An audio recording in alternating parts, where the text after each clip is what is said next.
6장 16절에서 24절입니다. 신약성경 9페이지 마태복음 6장 16절에서 24절 같이 한 목소리로 읽겠습니다. 금식할 때 너희는 외식하는 자들과 같이 슬픈 기색을 보이지 말라. 그들은 금식하는 것을 사람에게 보이려고 얼굴을 흉하게 하느니라. 내가 진실로 너희에게 이르노니 그들은 자기 상을 이미 받았느니라. 넌 금식할 때 머리에 기름을 바르고 얼굴을 씻으라. 이는 금식하는 자로 사람에게 보이지 않고 오직 은밀한 중에 계신 내 아버지께 보이게 하려 함이라. 은밀한 중에 보시는 내 아버지께서 갚으시리라. 너희를 위하여 보물을 땅에 쌓아두지 말라. 거기는 좀과 동록이 해하며 도둑이 구멍을 뚫고 도둑질하느니라. 오직 너희를 위하여 보물을 하늘에 쌓아두라. 거기는 좀이나 동록이 해하지 못하며 도둑이 구멍을 뚫지도 못하고 도둑질도 못하느니라. 내 보물 있는 곳에 그곳에는 내 마음도 있느니라. 눈은 몸의 등불이니 그러므로 내 눈이 성하면 온 몸이 밝을 것이요 눈이 나쁘면 온 몸이 어두울 것이니 그러므로 내게 있는 빛이 어두우면 그 어두움이 얼마나 더하겠느냐. 한 사람이 두 주인을 섬기지 못할 것이니 혹 이를 미워하고 저를 사랑하거나 혹 이를 중히 여기고 저를 경히 여김이라. 너희가 하나님과 재물을 겸하여 섬기지 못하느니라. 아멘. 어제 이렇게 기도하라 이렇게 말씀을 드리면서 제가 크게 세 가지 말씀을 드렸습니다. 주님의 기도 첫 번째는 아버지 파테르 이렇게 시작하는데, 기도의 가장 큰 목적과 동기는 우리가 믿고 신앙하고 따르는 하나님이 어떤 분인지를 아는 것이다. 기도의 초점은 하나님이 어떤 분인지 아는 것을 전제로 하는 것이다. 그것이 결과가 되어야 하고 과정이 되어야 하고 목적이 되어야 한다. 그래서 주님이 가르쳐 주신 그 기도 가장 맨 앞부분에 우리 개역 개정과는 다르게 헬라어 원어에는 파테르, 아버지, 이 단어가 가장 먼저 나온다 말씀드렸고요. 기도의 두 번째 목적은 거룩이라고 했습니다. 물론 하나님께서 우리가 그리스도의 이름, 예수님의 이름으로 힘입어서 기도하면 응답하시지만 그 기도의 두 번째 중요한 목적은 기도하면 할수록 거룩해지는 것이죠. 눈이, 사고가, 가치가, 입술이, 손이, 발걸음이, 우리 모든 신체와 마음이 거룩해지는 것, 이렇게 말씀을 드렸고요. 그리고 일용할 양식이란 말씀을 전하면서 결국 이것은 기도의 또 다른 목적 가운데 하나가 뭐냐면 자족이다 그랬어요. 하루 먹을 양식이라고 그랬습니다. 달도 아니고 1년도 아니고 일용, 하루 먹을 양식은 그 말은 즉슨 하나님 매일매일 자족하며 매일매일 주님을 의지하며 살겠습니다. 그 뜻을 담고 있다 그랬는데, 오늘 이어서 금식입니다. 성경에서 은밀한 것 세 가지가 있다 그랬습니다.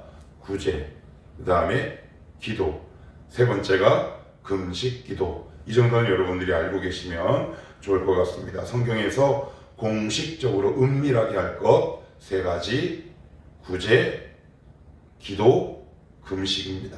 자, 16절 봅시다. 금식할 때 너희는 외식하는 자들과 같이 슬픈 기색을 보이지 말라. 그들은 금식하는 것을 사람에게 보이려고. 어제랑 아주 유사한 패턴과 구조를 갖고 있는 본문입니다. 기도할 때도 많은 바리새인들이 사람들에게 보이려고, 어제 이렇게 말씀을 드렸습니다. 보이는 것을 업으로 삼는 사람들은 연예인 혹은 연기자라 그랬습니다.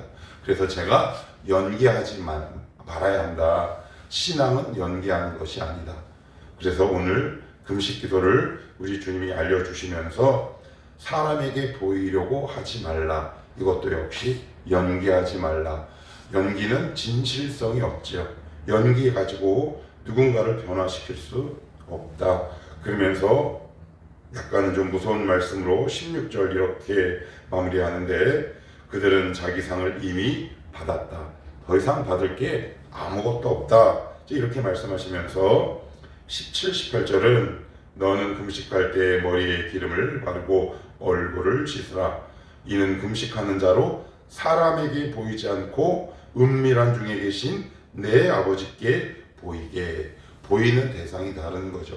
보이지 않는 하나님을 의식하며 하는 것이 기도와 금식, 그리고 사람을 의식해서 하는 것은 연기. 그래서 내가 하는 기도가, 내가 하는 금식이 연기인지 아닌지는 이 말씀을 통해 자신의 기도하는 모습을 비춰보면 알 수 있다. 사람을 의식하는 것은 연기, 하나님을 의식해서 하는 것은 기도와 금식, 기도. 성경은 이렇게 규정하고 말씀하고 있습니다. 자, 그리고 19절로부터 24절은 그 문제의 본문입니다. 무슨 이야기냐? 돈 이야기입니다. 돈 이야기. 19절에 보시면 너희를 위하여 보물을 땅에 쌓아두지 말라. 거기는 좀과 동록이 행하며 도둑이 구멍을 뚫고 도둑질 하느니라. 땅에 쌓아두지 말라. 이게 무슨 말일까요? 이 보물은 기본적으로 땅의 소속이라는 겁니다. 땅의 소속. 그러니까 이게 무슨 얘기냐? 땅에서 소속돼서 사용할 수 있는 것이 하늘에서는 필요가 없다라는 이야기입니다. 그러니 땅에 쌓아두지 말라는 겁니다. 그런데 왜 하늘에 쌓아두라고 얘기하시느냐? 주님을 사랑하는 마음 때문에 그렇습니다. 그래서 물질은 개혁신학자들은 늘 이야기를 합니다. 오늘 본문을 들어가기에 앞서서 제가 최근에 읽은 책 가운데 C.S. 루이스가 물질에 관해서 얘기한 것 가운데 두 가지만 좀 말씀을 드리면 아주 굉장히 중요한 통찰로 이야기를 전합니다.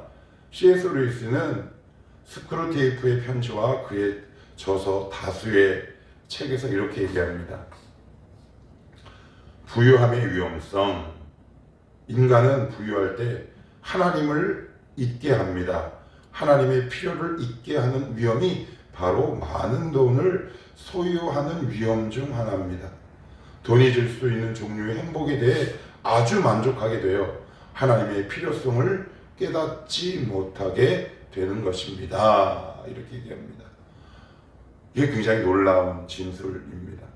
이 땅의 번영과 이 땅의 안전에만 귀속이 되어버리면 하나님을 찾지 않게 된다라고 얘기하고요. 또 이렇게 얘기합니다. C.S. 루이스는 번영입니다. 인간을 세상에 묶어두는 역할을 한다. 번영은 인간을 세상에 묶어놓습니다.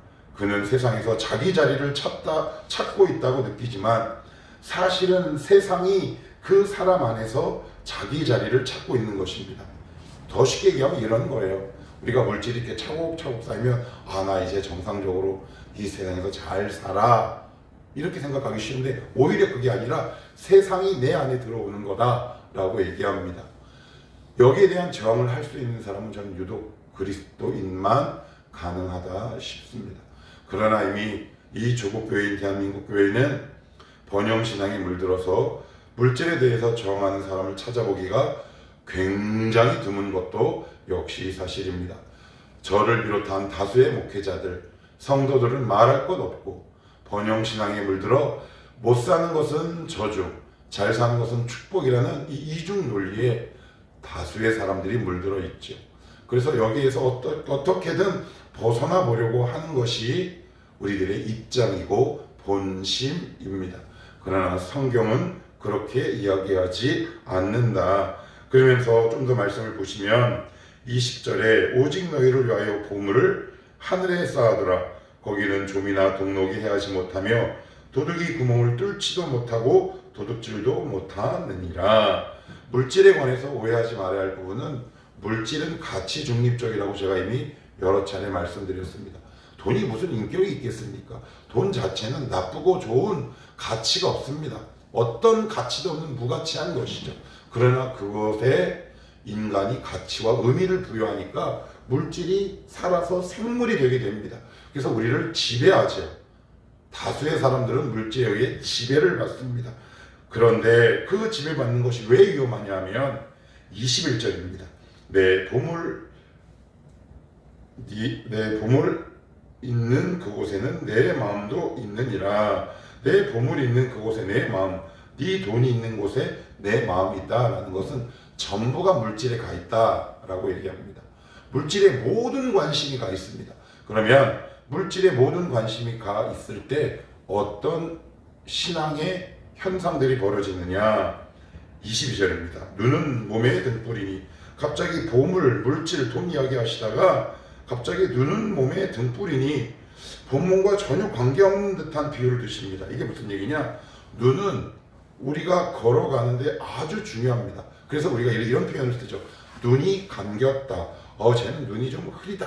이게 무슨 얘기냐면 눈이 감기거나 눈의 기능이 제 몫을 감당하지 못하면 비틀거리거나 넘어지죠. 무슨 얘기일까요? 우리의 시선이 물질에 가 있으면 신앙이 흐려지는 겁니다. 신앙이 확 흐려져요. 그래서 언제 가장 많이 시험에 드느냐? 물질 때문에 시험 들고요. 물질 때문에 기도를 안 하게 되고요. 물질 때문에 하나님을 떠납니다. 그래서 디모데전서 6장 10절은 이렇게 얘기하죠. 돈을 사랑함이 일만하게 뿌리다. 그래서 개혁신학자 한 명 가운데 마틴 부버라는 사람이 있습니다. 이 사람은 그의 저서에서 뭐라고 얘기하느냐? 모든 사람들이 끝까지 회심하지 않는 것이 있습니다. 이것은 좀처럼 넘기 힘든 폭이 넓은 강물과도 같습니다. 그것은 바로 우리가 가장 깊은 곳에 숨기고 있는 돈지갑이라는 녀석입니다. 진짜 회심은 돈지갑이 하나님 나라로 들어와야 합니다. 다수의 사람들은 돈지갑이 가장 늦게 회개하고 회심합니다. 교회 다닙니다. 그러나 물질에 관해서는 회개하지 않죠. 무슨 얘기냐? 여전히 물질만큼은 내 거라고 생각하고 내 마음대로 주관합니다. 그러나 그렇게 쓰는 사람들 눈이 흐려진다라고 얘기합니다. 무슨 얘기일까요? 폭탄을 안고 교회를 다니는 거나 똑같아요. 언제든지 이 물질의 문제가 내 안에서 뻥하고 터지면 나는 신앙을 확 놓칩니다. 여러분, 대부분이 왜 교회를 떠나느냐? 물질 때문에 교회를 떠납니다. 물질 때문에 하나님을 등을 져버리죠. 그래서 눈이 흐렸다라는 표현을 지금 사용하고 있습니다. 지금 물질 때문에 시험이 들었다면 지금 나는 눈이 흐려진 겁니다. 그럼 어떻게 해요? 저도 아침에 와서 가장 먼저 하는 일이 뭐냐? 뜨거운 물을 마시고 제 방에 들어가서 흐려진 안경을 닦습니다. 깨끗하게. 자기 전에 안경을 벗을 때 저도 모르게 안경 렌즈를 손으로 잡게 벗고 자거든요. 그래서 오다 보면 눈이 자꾸 흐려요. 그럼 글을 읽어야 하니까 제 방에 가서 안경 닦는 천으로 안경 렌즈를 깨끗이 닦고 성경을 봅니다. 그래야 읽을 수 있습니다. 물질은 우리의 눈과 같다라고 오늘 성경은 말하고 있는 겁니다. 물질에 관한 태도, 가치가 잘못됐는데 신앙이 건강할 수가 없습니다. 이 사람은 반드시 언젠가는 실족하거나 반복해서 넘어지는 지점이 어디냐? 물질이라고 오늘 성경은 말씀하고 있습니다. 왜 자꾸 우리가 넘어질까요? 잘 생각해 보셔야 합니다. 언제 시험에 들까요? 잘 고민해 보셔야 합니다. 언제 기도의 동력과 불길이 떨어질까요? 잘 생각하셔야 합니다. 만약 그런 것들로 인해 내가 자주 넘어지거나 자주 시험에 들거나 자주 기도의 동력을 상실하면 그것은 내 눈이 지금 흐린 거다. 흐린 상태로 이 깜깜한 세상을 걸어가니 언제든지 넘어져도 이상한 것이 아니다. 그래서 오늘 주님은 뭐라고 말씀하시느냐? 그 시선을 거두고 성령과 말씀으로 너의 마음의 눈을 깨끗이 닦아 이 물질이라는 가치 중립적인 것을 더 노골적인 표현으로 돈을 하늘에 쌓아두라 라고 말합니다. 왜냐하면 좀이나 동록은 뭐냐면 언제든지 필 수 있는 거예요. 왜 우리 구리나 동으로 만든 그 돈에 보면, 동전에 보면 나중에 퍼런 것들이 낀단 말이에요. 그게 바로 동록이에요. 동으로 만든 그 돈에 생기는 녹, 그 뜻이란 말이죠. 이 땅의 물질을 갖고 있으면 많든 적든 그곳에 염려라는 동록이 자꾸 핀다는 말이에요. 그렇게 살지 말라라고 이야기합니다. 그런데 아마 그렇게 여러분들 하기 싫을 겁니다. 왜? 이 땅에서 영원히 살고 싶기 때문에. 그렇게 하기 싫을 겁니다. 왜? 돈으로 인정받고 싶기 때문에. 그렇게 하기 결단하지 않으실 겁니다. 왜? 우리는 이미 물질의 프로이기 때문에 그렇습니다. 그러나 기억하십시오. 그 자리에서 벗어나지 않는 이상 우리는 신앙의 길을 바로 갈 수 없다. 반드시 돈지갑이 회심해야 하고 물질에 관한 바른 시야와 가치를 확보하지 않는 이상 이 물질 문제는 많던 적던 입관 예배 드릴 때까지 우리를 여전히 괴롭게 할 것이고 그 문제 때문에 고통받아 나중에 이렇게 고백할지 모릅니다. 아, 나는 축복받지 못한 삶을 살았어. 평생 가난하게 살았어. 그러니 너만은 부자로 살아다오. 이런 유언이나 남기고 이 세상을 떠날지 모릅니다. 꼭 기억하셔야 합니다. 그리스도인은 이 돈이라는 강을 반드시 넘어야 한다. 그러면서 24절에 주님 마지막으로 물질에 관해서 이렇게 당부합니다.